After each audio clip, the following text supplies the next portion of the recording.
এই পটেটো পাফটা বানানোর পর থেকে আমার বেবি বারবারই বায়না ধরছে সে পটেটো চিপস খাবে। ভিডিওটা দিলাম না কারণ নজর লেগে যায়। আমি নর্মালি ওকে বাইরের চিপস দিতে পছন্দ করি না, তাই আমি এই সলিউশনটা বের করেছি। প্রথমে ভিডিও করার কোনো প্ল্যান ছিল না, বাট পরে ভাবলাম যেহেতু বানাচ্ছি আপনাদের সাথেও শেয়ার করি। আমি এখানে পটেটো গুলোকে ছোট ছোট কিউব কিউব করে কেটে সেদ্ধ করে নিয়েছি। তার মধ্যে আমি 2 কোয়া রসুনও দিয়েছিলাম।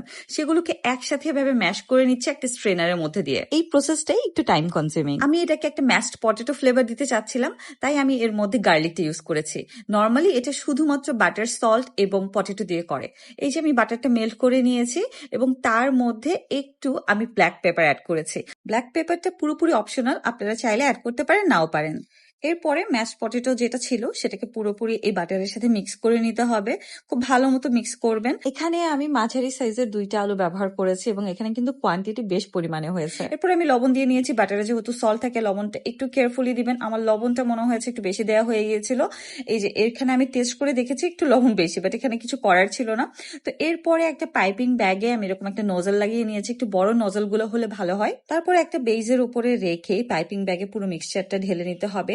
এটা আমার যে কোয়ান্টিটি ছিল সেটা 2 বারে করা পসিবল, তো আমি একবার প্রথম ধাপে এভাবে অ্যাড করে নিয়েছি। এই স্ন্যাক্সটাকে হেলদি করার মেইন ওয়ে হচ্ছে এয়ার ফ্রায়ার, কারণ এখানে ডুবো তেলে ভাজতে হয় না। যে বাটারটা ছিল সেটাই কিন্তু এই পটেটো পাফ গুলোকে একদম ক্রিস্পি করে তোলে এবং ভিতর থেকে একটা খুব নরম একটা টেক্সচার দেয়। হেলদি ওয়েতে বাচ্চাকে এয়ার ফ্রায়ারে কে কি বানিয়ে দেন অবশ্যই কমেন্ট করবেন, আমি আপনাদের রেকমেন্ডেশন অনুযায়ী ওরকম বানাবো। এরপরে আমি যখন পাফ গুলোকে বের করছিলাম আমার বেশ স্ট্রাগল করতে হচ্ছিল এটাকে নজল থেকে একটু সরানোর ক্ষেত্রে। বারবার আমি ঘুরিয়ে পেঁচিয়ে করছিলাম, বাট ফাইনালি যা হয়েছে ভালোই হয়েছে আলহামদুলিল্লাহ। হয়তো বা আরেকটু প্র্যাকটিস করলে জিনিসটা সুন্দর হয়ে যাবে। এই পাফটা কে কে খেয়েছেন সবাই আমাকে কমেন্ট করে জানাবেন, কারণ এটা এত বেশি মজা, এবং কে কিভাবে বানান সেটা অবশ্যই জানাবেন।